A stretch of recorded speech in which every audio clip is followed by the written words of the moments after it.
Let's take a look to our RESTful API to see how to exchange data between the client and the server. What is the architecture of RESTful API? We have a client and we have a server, and they are exchanging data through HTTP protocol. This is the basic concept of RESTful API. There are also CRUD operations to create data, read data, update the data, and delete them. These operations can be done through HTTP protocol. There are specific methods of HTTP protocol which doing these operations, which we are calling CRUD operations. But first, what is the difference between RESTful API and the front-end route? The RESTful API is bringing data. The front-end route is showing the data or rendering a specific page.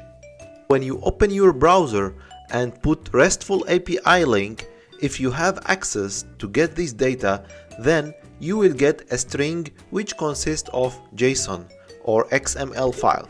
HTTP protocol is able to render a page with HTML, CSS and bring the data. So HTTP methods in general, they are get, post, put and delete, which are the CRUD operations. But in HTTP methods, they are called like this. So I am sending a request to the database or to the backend in general to get through REST API some data. For example, getting a product list through the API, it will give me an array of lists of products.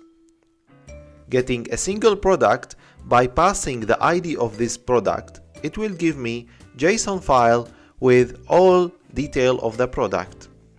When I want to update a product, I send a put request with the ID of the product and also attaching the new data. And the response will be the same product but with a different data. And deleting a product is just passing the ID of the product with delete request.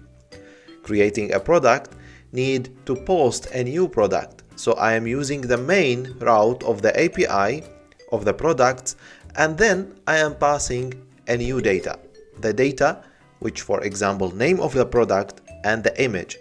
And the response will be a new ID with the new name of the product and of course the image.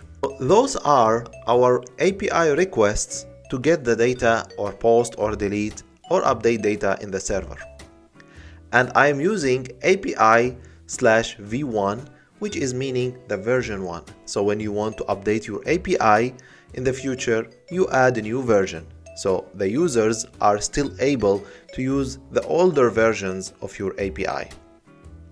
The same thing for orders and the users. So in this case, you have all the same sequence, but you just need to plan your data right. Creating a web server with Node.js is very simple. Let's see that in the next lecture.